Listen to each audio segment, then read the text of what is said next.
99% of the people who want me to read their business plan never send me a paperclip. So I have vetted out the people that I want to help more than they want to be helped, that actually will do anything about it. Anyone have a first question for me? I actually kind of have a question. Yeah, good. Sure, yeah, building off of what you just said, do you think that the reason that people struggle so much with that is because it's uncomfortable to them and they want to stay in their creature comforts, or why do you think that happens? Yeah, it's interesting because I think a lot of times people just are in the habit of being comfortable. So they don't feel I had a major breakthrough on a silly occurrence. I was doing my coaching calls, and a lot I do now around coaching calls or audio, things that I used to not do, I figured out how to do them. But one time I had coaching calls and I had like 15 minutes. And for months, I've been wanting to clean out this credenza that's in our family room. And it clicked in my head. I'm like, shit, I got 15 minutes between coaching calls. Why don't I see how much I can clean out of this credenza? And I started cleaning it and feeling really good about it because it'd been so long. It'd been an interference to the inspiration, intelligence, all that stuff that I have. And it was funny because I then started cleaning it while I was on my coaching call and started saying, oh, I could put this down on the credenza and have it on speakerphone, and then started using wired earpieces because I can do more. And now I can do more coaching calls while I'm getting shit done that's interfering with my inspiration. And I think a lot of people get in the habit of just being comfortable, and they're not thinking about why not make a list of all the stuff that doesn't get done and do it while I'm doing the stuff that's scheduled. And how many people probably would like to have a balance routine or a stretching routine, right? Almost everybody would like to have it. Even young kids, when I say, on my son's football team, like, hey, do you guys have a balance routine or a stretching routine? No, but I should. Yeah, because I remember when I played high school and college sports, I really thought, man, I really should have at least a stretching routine. Didn't really think about balance as much until I got older. But do you know how easy it is just to do, balance and stretching stuff while you're doing something else? I could probably go through my entire balance and stretching routine while I'm doing a meetup if I wanted to. Yeah, that'd be cool. Right? That also could save my life. Oh, yeah. Right. One fact hit me when I saw that the number one contributing factor to people dying when they're old is actually falling. That's what starts the shit. They fall, now they get sick. They can't, right? They fall, break a hip, and then they don't. And so falling's actually the catalyst to all this other stuff that occurs because they lack movement, nutrition, all the things that God says is necessary. So it's really interesting. I started going, damn, I should have this balance and flexibility routine so I don't fall, because I know I'm gonna live a long time. I don't want to fall when I'm 97 and cut short my mission of living to over 111. So I think we have to make ourselves comfortable doing other stuff while we do it and get in the habit of that. Because now I'm the opposite.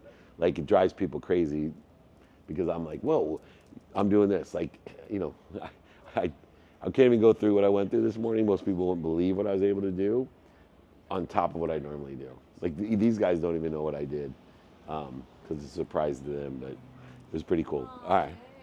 Yeah. So one of the things I struggled with was basically allowing myself to do those things for myself that would catapult me forward. So, you have that time to work out, that time for yourself. And as a dad and a father and providing, I feel like socially, it's like you go to work and you take care of yourself, your business, and then you come home and you have dinner. And so it has to have this intentional. So do you have any tips on how to get that beyond that? I'm allowed to do that. Yeah. So this is probably the biggest lesson beyond shifting the paradigm that I teach is non-negotiable behavior.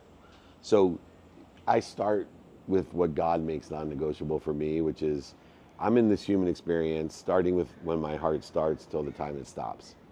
So God tells you there's 5 things you need to do to keep your heart beating. Because that's the only thing that determines the end of the human existence or the human experience. The only thing is when your eyes can stop, your ears, your nose, your mouth, your hair can fall out, your brain can stop, and you're still in the human experience as long as your heart's beating. So what does God say? Number 1, breathing. If you don't breathe, he's going to stop your heart. If you don't eat, he's going to stop your heart. If you don't drink, he's going to stop your heart. If you don't move, he's going to stop your heart. And if you don't sleep, he's going to stop your heart. So for me, being practical and logical, I'm like, I think, God gives me this human experience. Our God, your God, I don't care what God you believe in, but I believe in something bigger than me only because it's the best option. And I believe that which is bigger than me knows everything, is all powerful, all knowing, intelligent, intuitive, and inspirational. And to that measure, I believe it protects me, promotes me, loves and perfects me for one reason, because it's the best option. It's the best option of faith. So until somebody can tell me another option that's better than that, that's what I'm going to believe in. To that measure, my God, your God, our God says, these are the 5 things you got to do to keep your heart beating. I tend to think that maybe I should spend time being intentional about those things. So maybe my heart will beat longer if I learn how to breathe better, eat better, drink better, move better, or sleep better. This is literally what it is. So, and if I do that, I'm able to take care of everyone else. So I need to make a non-negotiable those 5 things. Now I generalize them to people and say 8 hours of sleep minimum a day, non-negotiable, prioritized. If I have an exception to it, next day I make sure there's no exception because I don't want it to be a habit, right? It's an exception. I stack wins, not losses in my life. Drinking, eating, sleeping, then comes family as a non-negotiable. So when you start shifting this paradigm and utilizing non-negotiables, you have time for everything because you start realizing 90% of your success is in the 12 hours of non-negotiable behavior, and the majority of the 12 hours of non-negotiable behavior is sleeping, which is for the purpose of recovering and accessing what? Information, energy, intelligence, inspiration, intuition, to receive all of that so you can perform and react and respond to the circumstances that you can't control for the other 12 hours of wake time. But only 10% of that time, 12 hours of wake time a day out of the 16 hours of average wake time that you have will result in 10% of what you want. It just makes it more enjoyable, more interesting than the 8 hours of sleep and the 4 hours of non-negotiable behaviors on your breathing, sleeping, movement, drinking, etc., and your family, finance, faith, study of time, and study relativity. That's how I break it down. But I would say this is a really big point for people. They just forget about the 90% of where 90% of your outcomes occur. So they're so worried about what makes the 10%. It's just like in business. Like I coach so many big businesses now, and even in big businesses, I was like, dude, 80% of your billion, I have a client of mine, $4.5 billion business. Aubrey knows him actually, so does Nick. $4.5 billion business. That's a lot. It is not Paykoff, who has, 14 billion? I don't even know. These are big businesses. 80% of their business would bankrupt them, and they don't even know it.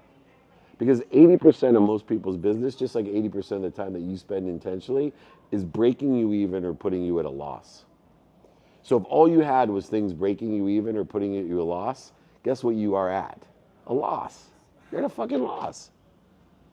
So why not dump the losers, work on building profitability with the breaking even or positivity or productivity, what breaks you even, and then focus in on the 20% that's profitable or productive. And so that's what I do with non-negotiables. I'm focusing in on the 20% that makes me productive, right? Sleeping, health, family, finance, fitness, faith, relativity, and time. And don't forget relativity, because man, this is the secret sauce of human existence is relativity. You give meaning to everything you see. And most people don't command their life. They don't co-create their life. Commandment means what? Working with God. 10 commandments. He doesn't demand. They're not called the 10 commandments. He's not saying you must do this. No, you command. I'm going to work with you, God, to be my best self, to not covet my neighbor's wife, not cheat and lie and steal and murder. These seem to be pretty bad things. My behaviors will create the outcomes that I desire. You're giving me a divine direction with commandments. Hey, real quick, can you take like 2 steps this way, please? Yeah. Perfect. Just lighting it. It's cooler over here. My legs are like burning in the car. The shade, like the sun just was, we're in the exact same angle on the 5. It was burning my knees. Like shit. All right, Aubrey, the queen of questions. Yeah. And I love it. Thank you. First of all, I just want to say thank you. Thank you. Thank you. I go to another networking thing, and you always say like to be around people that like make you feel comfortable, make you feel like you, and like to get rid of the people that bleed you.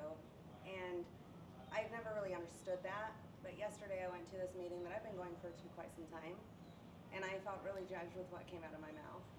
And I've never felt like that around junior community. And I just want to say thank you for like loving me and accepting me for like who I am, but also like believing in me and actually like helping me. Because a lot of people will say that and then they don't really, and you have always done that for me. So thanks for not being embarrassed of me. It means a lot. Of course. Yeah. I know I'm a lawsuit waiting to happen, but I think I'm worth the risk. So, it really does. It means I'm a lot waiting to happen, but I'm worth the risk. A lawsuit. I'm going to quote you. I'm a lawsuit That's good. waiting to happen, but I'm worth the risk. And you're an attorney, so we're good. Recovering, but yeah. Okay, so my question is, when people come to you because they trust your knowledge, and they're obviously coming to you for your knowledge, but then they turn around once you give them your knowledge and they completely reject it and say you don't understand, and then kind of even like attack you, how do you handle that? Oh, it happens all the time. So I think that's a really good point is, one, it's not what I say, it's what you hear. And I have no power to change you or for you to change. And you attacking me or you thinking anything about me is none of my business. And what you think or what I think you think is none of my business. And so there's varieties of things that we have to do. One of the most frustrating things is to want something more than the people want for themselves. So anytime you're a coach, a teacher, a mentor, you're gonna fall into, or a parent, which is supposed to be a coach, teacher, and mentor, you're gonna fall into this trap that, why do I want it more than they do? When they ask me for the help, when they ask me, hey, can you help me? And then I help you, and then I want it more than you, and then you don't do what I say, or you reject what I say, or you judge what I say, then on top of it, you may even attack me for what I say. It's the same thing as trying to change someone. So what we do is, in a situation, is we offer to help. I usually try to have some sort of accountability. You know, I've been working through with my team, our networking group's growing. You've been a good part of it. And it's interesting because I curate the room by charging for the networking group, but guaranteeing it. And what does that mean? So I charge people to be there because I don't want people in the group that can't afford to be there, and I don't make it $500,000 to be in my group. It's, you know, for less than $500 a year, but it's guaranteed. Meaning, for any reason at all, you don't like my eye color, you don't like Aubrey, or you ran out of money and you need your money back, I will give you your money back. But it's not about, you said something interesting, trusting me. Right? And some of my guys were like, oh, well, you know, only 2 reasons you wouldn't do it. 1, you can't afford it, which we curate the networking group for that reason. Or 2, you don't trust Dave because he's guaranteeing it. Has nothing to do with trusting me. What it really has to do with is, 1, I don't want people in there that can't afford it yet, because it's meant for people at that level that can't afford that amount of money and are willing to give value for it. Because 2, do you trust yourself? Do you trust yourself that you're actually going to participate? Because people that don't join the group that can't afford it aren't, I don't take offense that, oh, I don't trust Dave's guarantee. It's they don't trust themselves that they're going to engage and participate. So I only want people in the networking group that are going to show up, help one another, know people that can help one another, and show up to other stuff too. And so it's really interesting in this, it's the same thing. I lost a really good friend when I was young who ended up committing suicide when I was old because I wanted it so much more than him, and then he didn't take my advice and then was embarrassed about not taking my advice. Right, and I have no judgment. And so what other people think or you think other people think is none of your business. But you do have to understand you can't change someone, and you absolutely cannot want it more than they want it for themselves. Has everybody heard of my paperclip philosophy? So it's one of my favorite things to do. People will ask me all the time for help. And I don't have the time to waste my time, but I do want to help everyone. And so if somebody said, hey, Dave, can you read over my business plan? Oh, absolutely. Send me a paperclip. Here's my mailing address. When I get the paperclip, I'll read over, review your business plan, and help you. Does that sound fair? 99% of the people who want me to read their business plan never send me a paperclip. So I have vetted out the people that I want to help more than they want to be helped, that actually will do anything about it. Because think about it, if you really wanted my advice, if you really thought I could move the needle for you, or that business plan is going to move the needle for you, it's anybody can afford to send a paperclip. Now, I've had someone send me a 3-foot Golding paperclip all the way from Australia once. That got my attention, that they're truly someone that I wanted to help because they did it. So think about your own way of making sure you hold people accountable, get them engaged, and have them send you a paper clip either in essence or in physicality. And so is that what you do? You just give them a task to see if they're serious, Mm-hmm. and that's how you end it? Yeah, because most people won't do it. Okay, all right. And then I'd rather than be ashamed and not waste my time than be ashamed after wasting my time. Thank you. Yeah. My friend. So, I've had a lot of people recently tell me to ask you for help. Specifically tell me to ask you. And I've had many people that I've met through your community who have helped me and been very kind to me in some really difficult circumstances. Good. And it's kind of embarrassing, to be honest, this situation, but since I was a little kid, I've had very severe brain health issues. And my life's always been up and down, super chaotic, but somehow I made it work. In the last 3 years, it's gotten a lot worse. I got divorced, I self-sabotaged all my businesses, I ended up homeless, I got really isolated, I dealt with every psychiatrist and therapist and experimental medication in California, Arizona, and everywhere. And nobody can really figure it out, you know? Yeah. And, I'm trying to fight through, I want to help people, I'm trying to start a new business, and I just keep hitting the bottom. And last night, I was at the point where I was just like, I was really considering I just want to end it. You know, I was going to sleep last night in a broken down car that's going to get towed any day. And there's broken glass in it because some drug addict guy assaulted me the other night and threw this giant rock through the window. And I woke up this morning with 87 cents in the bank, and I was considering going to the grocery store to just steal food. And 2 friends out of nowhere, I didn't even ask them for anything. I just opened up my email and they sent me some money in Venmo. Yeah. And it like just lifted me up. Or like I gotta keep going. I gotta keep like trying to do this because I want to help people. And Marco Antonio just called me out of nowhere and it's like, just got this opportunity to put this Super Bowl event together, you know. And it's like every day I tell people where I'm at, and every day I tell people I'm not gonna quit. I'm not gonna give up. And it's like I'm trying to build some really big things, but I'm doing it from nothing, and it just feels like ridiculous and impossible. And that's at Sure. times, and at times I feel like I can do it, and that's what I'm asking. Is like Yeah, I don't sure. know where to go from where I'm at as far as like. So first, just without asking, I appreciate it. you got it. I wasn't asking. I know you weren't. I've known you for a long time. I just didn't know the situation that you were in. And I've been embarrassed. Of course, I know. So, first of all, if ever you want to end your human existence, your human experience, when the heart stops, stop. You can call me, call professional, do not do anything else. The minute the thought, the words, the beliefs, the feelings come that you somehow don't think it's worth it, stop.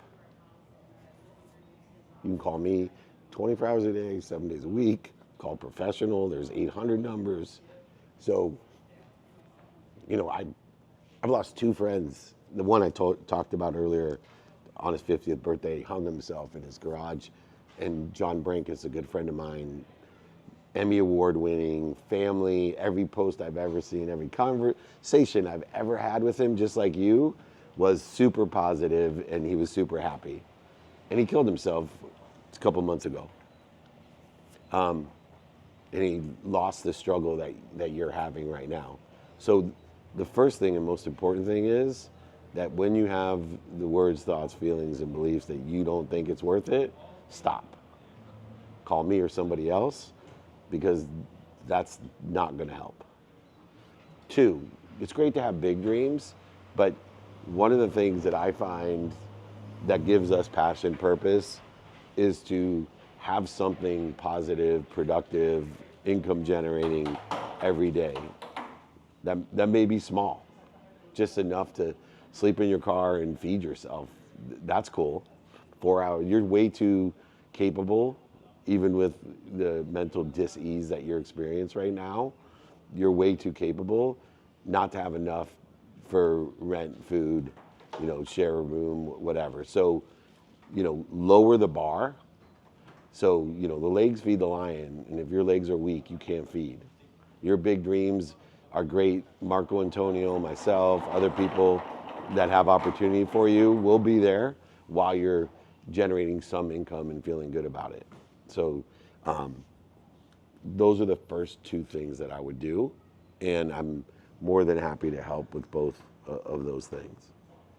Does that sound fair? No, I appreciate it. And you're right about the little things, because that's, as I keep going through this cycle of crashing and getting desperate, it's just like Hail Mary pass every single time. Like, it's probably not going to work, but I got to just take the next shot, and then it just digs a bigger hole, It's interesting for me because, like I said, I don't think I have really big deals.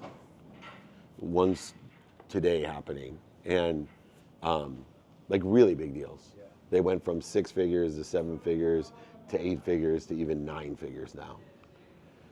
But I promise you, what I did today and every day, 7 days a week, including this, is lowering the bar, right? I did a free Friday training. I do stuff. I don't take $5 an hour, but I do stuff that other people charge $5 an hour for. In great humility. What's my favorite quote? You're either humble or you're about to be. And I take great joy in doing what other people don't like or love. I take great joy in loving what I don't love or like about what I love. I'm gonna repeat that. I take great joy in loving what I don't like or love about what I love. I did it when I played football. I love football, but I learned to love what I didn't like or love about football. And there was a lot that I didn't like or love. I love my wife. I love my children a lot more than football, but I had to learn to love what I don't like or love about my kids or about my wife. That's just what love is. And so in the activity that you get paid for, let's work on learning to love what you don't like or love about what you're doing to get paid.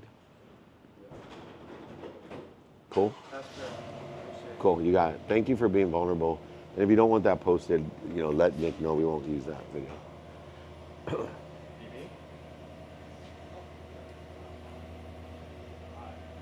Hey, buddy. Good to see you, Dave. Always good to see you. I love being here. I love everything that you put out. Even if there's a lot of traffic, you still love being here? There's a lot of traffic. Yeah. This is why I didn't do it at my beach house. Did you see the traffic to get to my beach house? It'd be like 2 hours. So I understand it gets hard for a lot of us. Just some commentary on the last question. I've been in places where I wanted to end it, and calling that person turned my life around. It's amazing the kindness that people extend you when you're vulnerable. And it may not be fixed right away, but give it time. It'll come back around. Yeah. People want to see you win. And one thing that I discovered on my journey is that I had a lot of negative self-talk that kept me in that endless loop, that downward spiral. The tool that I was given was journaling every day, every night, about those thoughts. And once you write those thoughts down, after 30 days of doing it consistently every day, burn it. Burn it. Those thoughts don't belong to you anymore after that. It is liberating. Yeah. And that's something like for you, for everybody, like there's been so many people recently who've just done little, small, kind things for me. Not all of them are big things, but it's just like, it's just enough that it like, it makes me feel like I'm not by myself. It makes me feel like I have, okay, gives me a little more time, a little breathing room, a little bit of hope. And it just makes me also feel like, I feel more responsible, like they invested in me and they believe in me, and I can't give up. I want to keep, like it just makes such a huge difference. Those little tiny things that might not seem like anything to you. Yeah. It's like, hey, here. So it's interesting just to tie that in, because I probably know more people than most people that I can reach out to, that I have a bigger neighborhood of people that want to help each other, know people that help each other. But that's where faith is so important as well. Yeah. Like when you talk about I'm not alone, you know, sometimes the antithesis, counterintuitive, when you have millions of people that know who you are, you couldn't even imagine what happens when you have a video, just one video where 30 million people watch it. Like it's unfathomable to think about what that does. What it actually does is it puts you into a semi-form of isolation. It's counterintuitive when it's so many people that you actually feel alone. And my faith is there that I'm not ever alone by a best option. I'm never, I'm a commander, right? I work with God. I have unlimited energy, intuition, intelligence, inspiration. What am I doing to interfere with it? What am I doing to interfere with it? And yes, those people that are in the infinite, abundant, unified system with me, it's a system of thought which we give what commandments to, meaning to, relativity to, through our own freedom to give that meaning. So there's been tons of people who have given meaning to the situation you're in to get them to where they want to be or better. And there's been tons of people that have given meaning to the situation you're in to end it. Which one do you want to give? And that faith aspect has been huge. Like it's something I've tried to step into more, because a lot of times just the stress is so overwhelming that it freezes me and I don't take the actions I need to take to get myself out of it. Do it now, man. But when I'm able to just be like, you know what, I don't see any way out of this, and I don't know how I'm gonna get out of it, but I'm just gonna do my process anyways. Stuff just happens. Like people, I didn't ask those people to send me anything. They just faith is a predisposition, intention is the disposition. Yeah. So too many people think that faith is the disposition. Faith is not going to do it for you. Faith is a predisposition which allows you to have intention as a disposition to do, say, think, feel, and believe everything you can in alignment with the divine direction that you're in, aligns and rearranges the detours into divinity and allows for divine time to reveal the truth that you are incapable of understanding or knowing, which is why most successes come from the place of there's no evidence or the evidence is contrary to where I want to be, but yet I'm already here. Trust me, when I lost everything, there's no evidence that I ever would make it back, that anybody would ever ask me for a piece of advice, let alone about finance. I laugh every time someone's like, well, you're the frickin' expert of business, of unbelievable intelligence and financial acumen. Can you help me? I'm thinking, who, me? The guy who lost over $100 million? What? That's what's made me see. That's when no evidence and the evidence is contrary, that you get and develop that complete predisposition of faith. Once you stabilize, did you then design a new vision of yourself, or were you trying to get back to where you were? I don't know if that's... No, it became directional, not outcome based. So for me, I really focused and honed in on the behaviors that were going to get me to where I wanted to be or better. And I, earlier, before you guys were here, talked about my non-negotiable behaviors. I knew that directionally, in a divine direction, it was going to be the non-negotiable behaviors that were non-circumstantial, and to utilize sleep, my health, my family, my finance, my faith, relativity, and time as non-negotiable. So 8 hours of sleep on average, and then 4 hours of non-negotiable health, family, finance, faith, study of time, and study of relativity. That would create 90% of the aggregation, acceleration, and compounding of the outcomes that I desired. So in the behavioral intention, I had to have a predisposition that no matter what the outcomes were, that there was no evidence or evidence was contrary, that I was going to non-negotiably, no matter what the circumstances were, every single day, 7 days a week, give a minimum amount of time of attention and intention to those behaviors. And so I started with these 5 behaviors that we discussed, which was sleep, breathing, eating, drinking, and movement, because that's what God says you need to do in order to keep your heart beating. If those 5 things aren't happening, your heart stops, you're dead. You might as well go ahead and kill yourself if you don't eat, drink, sleep, move, right? So it just takes longer. So it's more painful, I think. So I started prioritizing behaviors and making them non-negotiable. Then, once I got into the discipline of those non-negotiable behaviors, I started to practice the prioritization that we're talking about of the circumstantial behavior. So I became better and better at knowing what was important to me, who I could help, who could help me, how best to get it done with the incremental time, 24 hours, 12 of it being negotiable time, 12 of it being non-negotiable, non-circumstantial, but with the circumstantial time, knowing what I want, who I can help, who can help me, how best I can utilize that time in a divine direction by prioritizing according to the circumstances, not irrelevant of the circumstances. So interest rates, weather, arguments, whatever it may be, interference I call it, whatever it may be, I'm constantly prioritizing what to do now and what to do next. I'm utilizing time because it's the only certainty that I know in the human experience. Right, because I'm guaranteed, everyone is guaranteed 24 hours a day, every day of their life, from the time their heart starts till it stops, except for the last day I'll be cheated. I'm okay with that.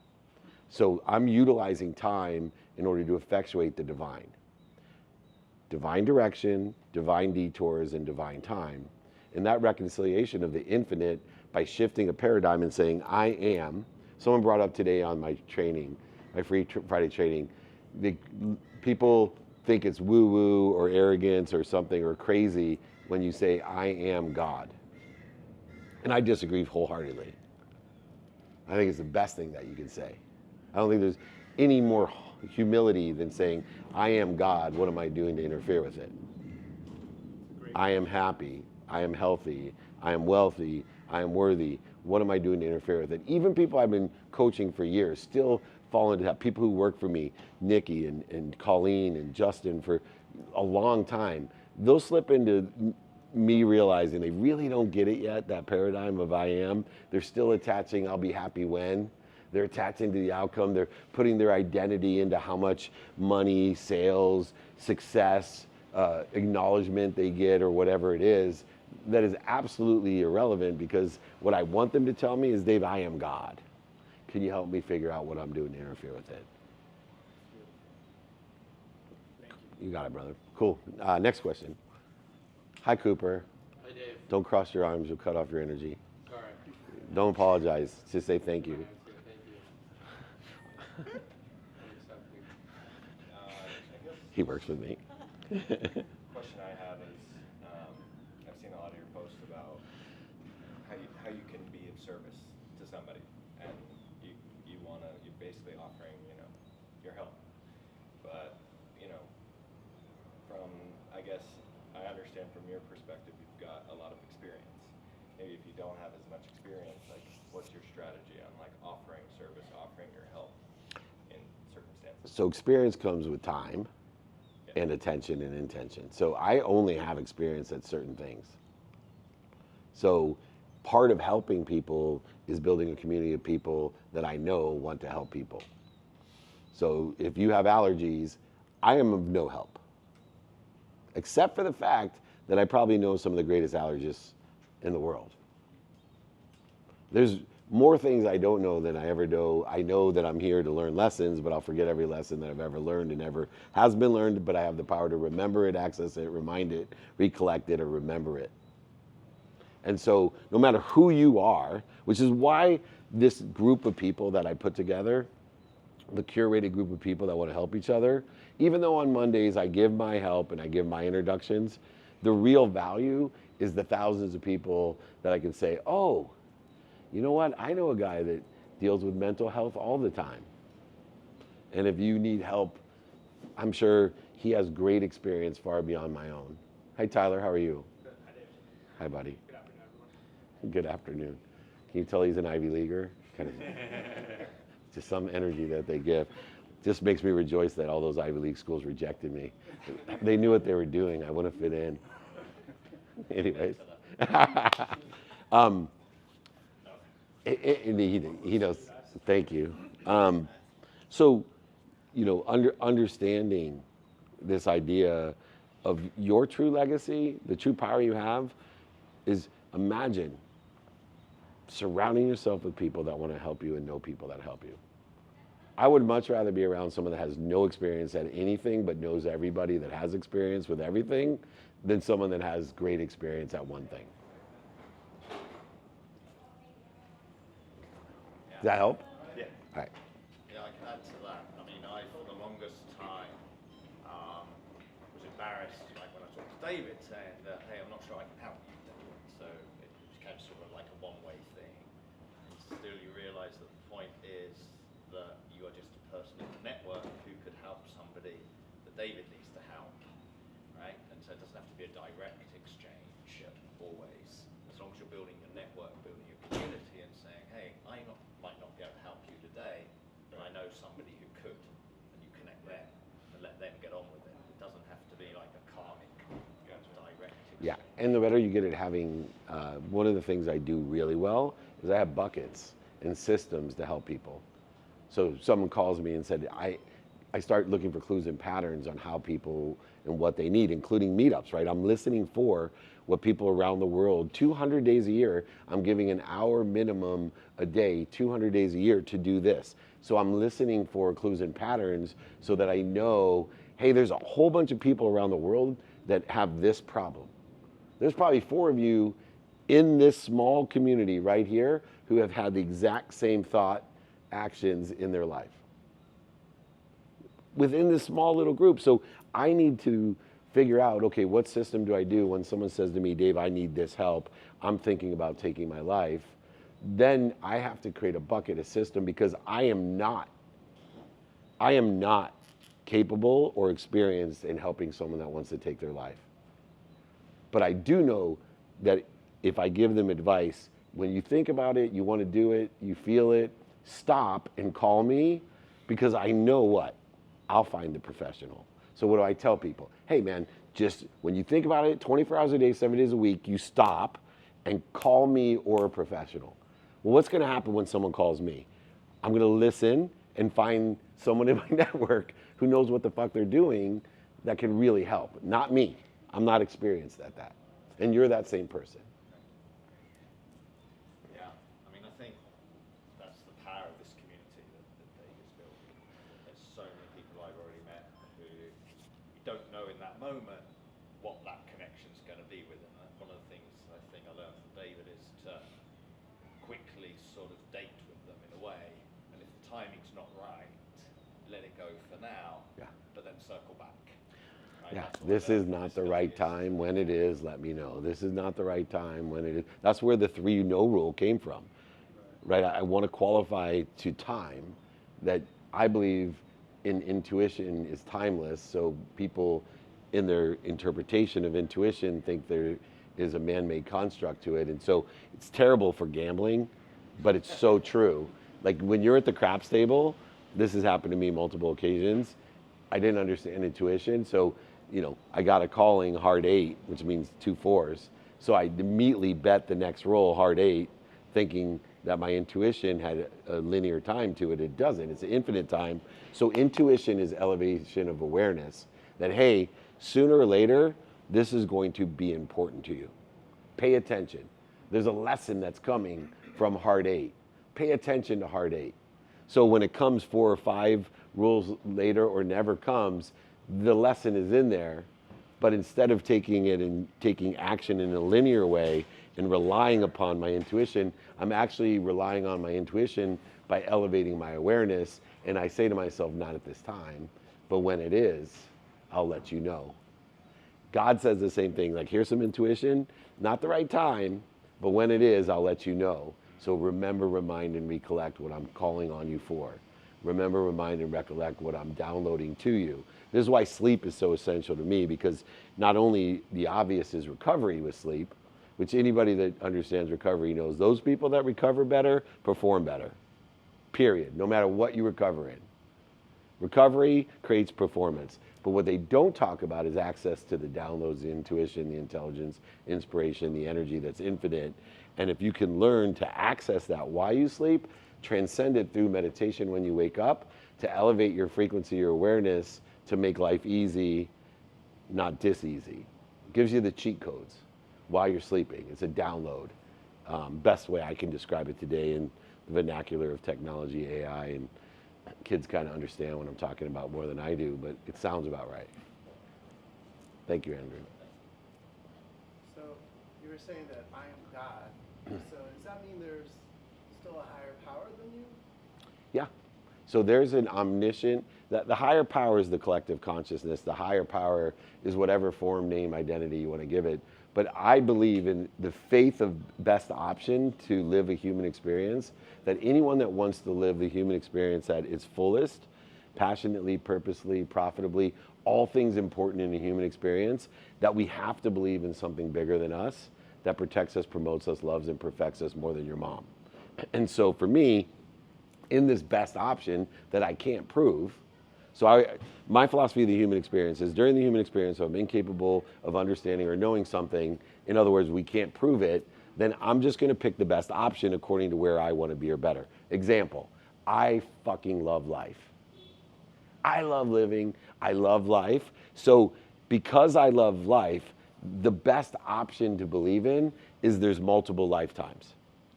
Like, it wouldn't make sense to me if there's no evidence or people can't prove to me if there's more than one life or not, why I would choose to believe in only one life if I love life. It's just a best option. I don't have to worry. I don't have to prove to you. I don't have to disprove to you. I just know that I love life and I have a choice. Believe in one of them or multiple ones. I'm going to believe in multiple ones until someone literally comes up with some kind of proof that's better than the best option proof. Same thing with God to me. Shit, tell me something to believe in, give it a name, I don't care, but tell me something bigger and better than what I believe in for my life, which is there's an omniscient, all-knowing, all-powerful, intuitive, intelligent, unbelievable, unified, abundant system of thought that has more than enough of everything for everyone and is protecting me, promoting me, loving and perfecting me at all times. Even though I don't know it, even though it may appear to be punishment, I'm still looking for the promotion in when I lose everything, when shit doesn't happen that I want to happen, or it goes against what I think is going to happen. One advantage of being old is you actually get evidence that that's true. That the shittiest things that happen to you are the catalyst for the best things that happen to you, if you give it the meaning that it's the best thing that has happened to you. That's the whole commandment thing, the co-creation, the collaboration, the commanding, working with God, command, not demand. Nobody's demanding anything of you. This is a commanding universe. We're working with one another. And yes, I do believe you have to believe to be protected, promoted, loved, and have faith in something bigger than you. And it could be collective, it could be individual. I don't really care as long as it's protecting, promoting, and it's that powerful.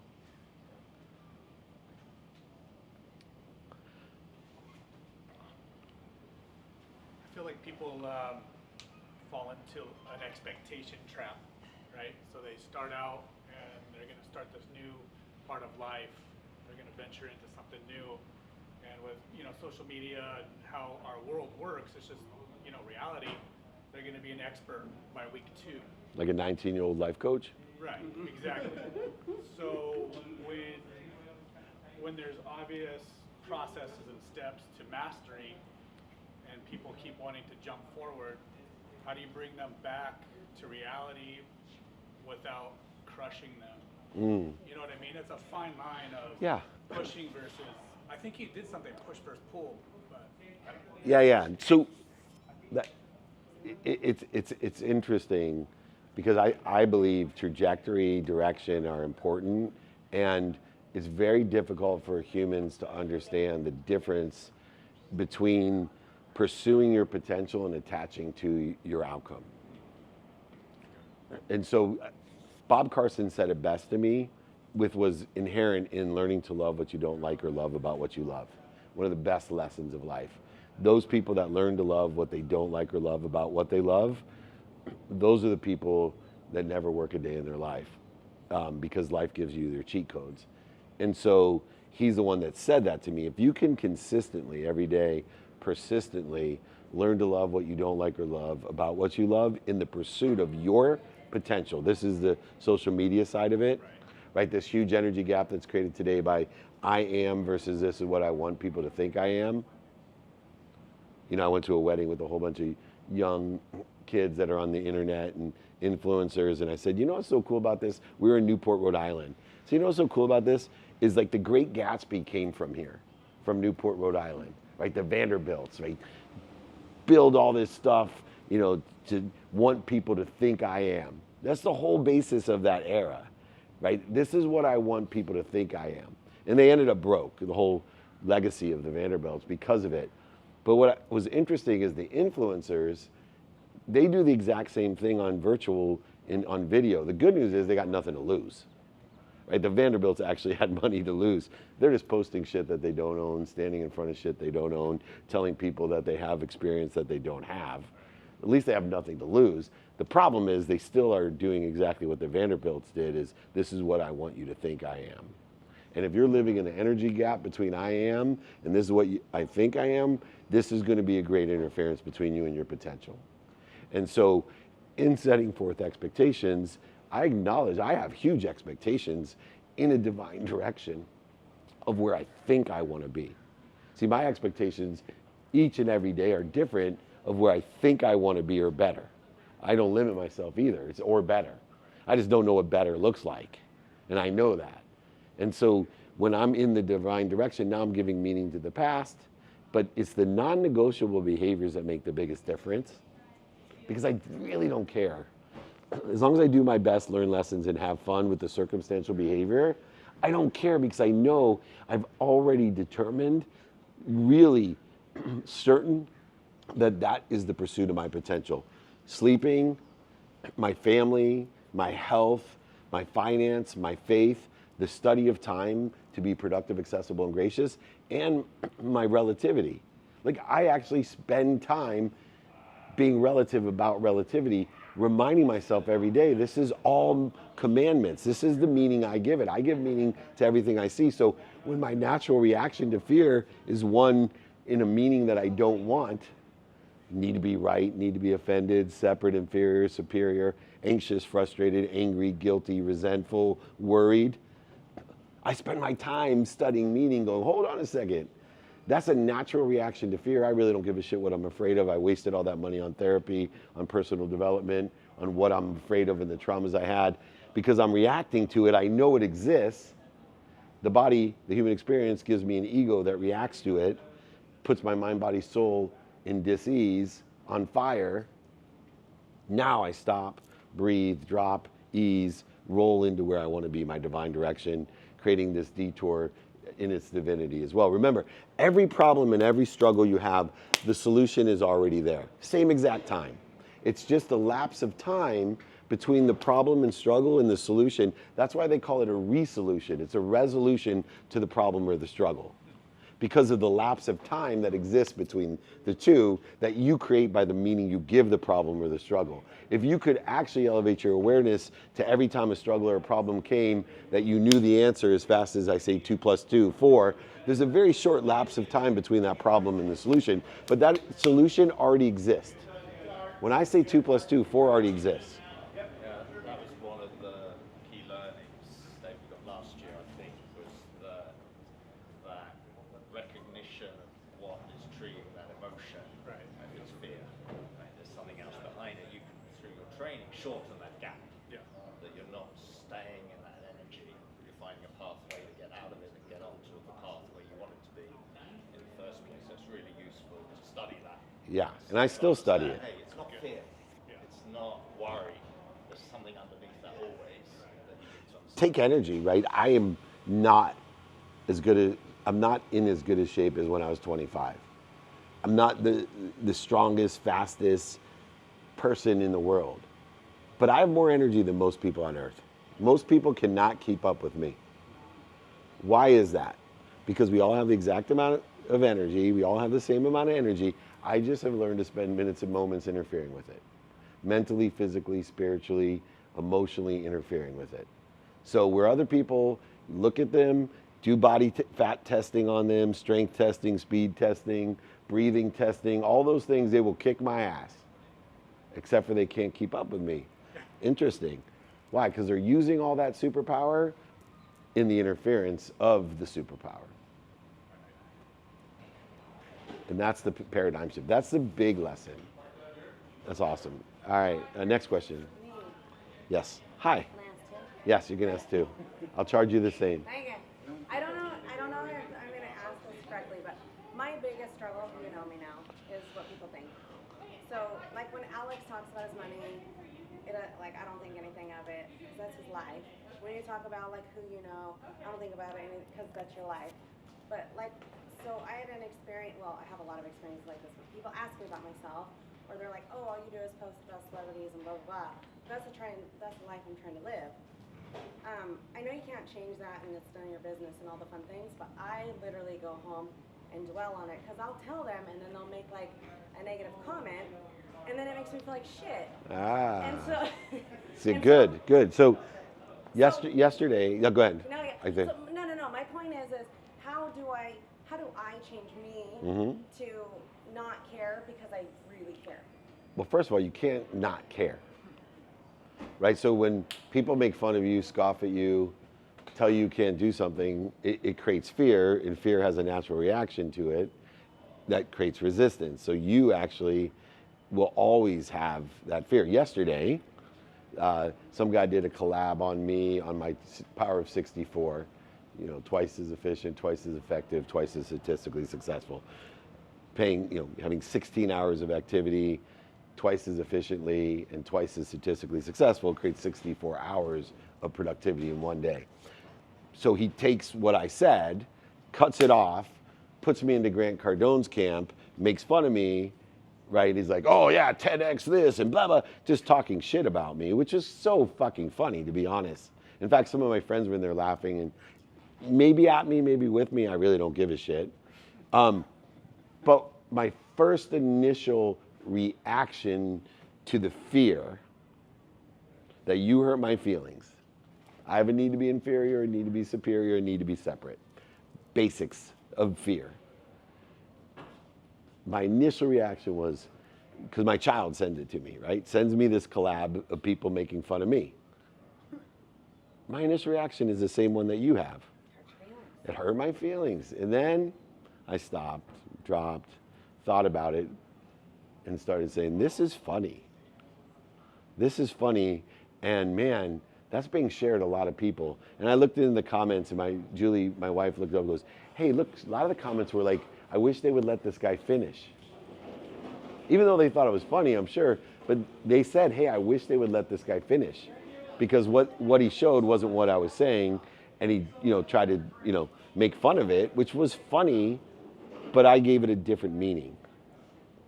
Did I make a different meaning immediately? Did it not hurt my feelings? Did I not instantly get either pissed or scared or whatever reaction it is, feel bad about myself? Yeah, for minutes and moments. And then when I got into ease, I commented going, hey brother, this is super funny. Would you mind coming on my show? Because I'd love to learn more about how you're so funny. And people love the comment.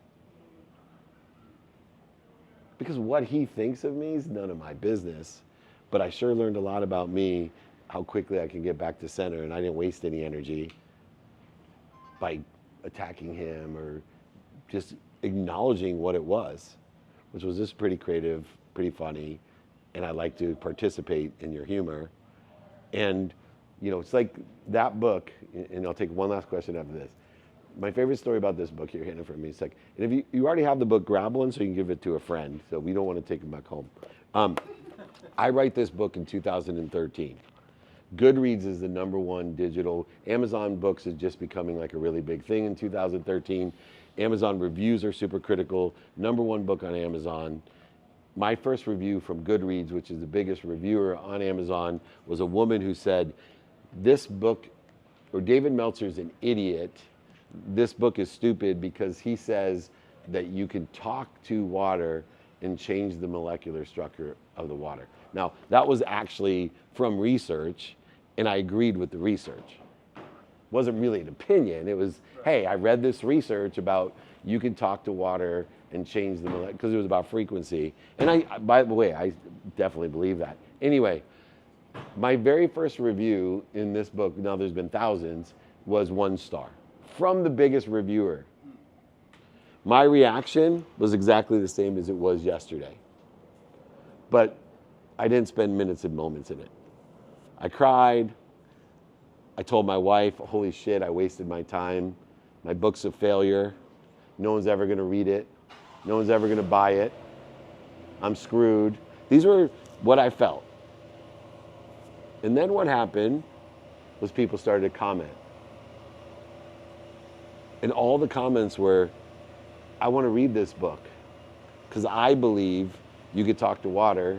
And so what occurred was, and what helped the sales in this book was the people that would have read the book and read that part of the book and said Dave Meltzer's an idiot, never read it. So I got no more negative reviews because this lady resonated with those types of people, and she protected me from any of the people that aren't going to like my book from reading it. But what happened in the protection, promotion, love, and perfection that I never imagined were all these people that never would have read my book defended me because she insulted them. And they're like, you know what? I'd like to read this book. This guy believes in what I believe in. I want to hear what else he has to say. And they all bought it. And all of a sudden, 5 stars, 5 stars, 5 stars, 5 stars, 5 stars, referring it to their friends and friends. 8 books later, I don't even care because there's enough people that know my frequency that no matter what I write, they're going to want to read it. Thank you, everybody, for being here.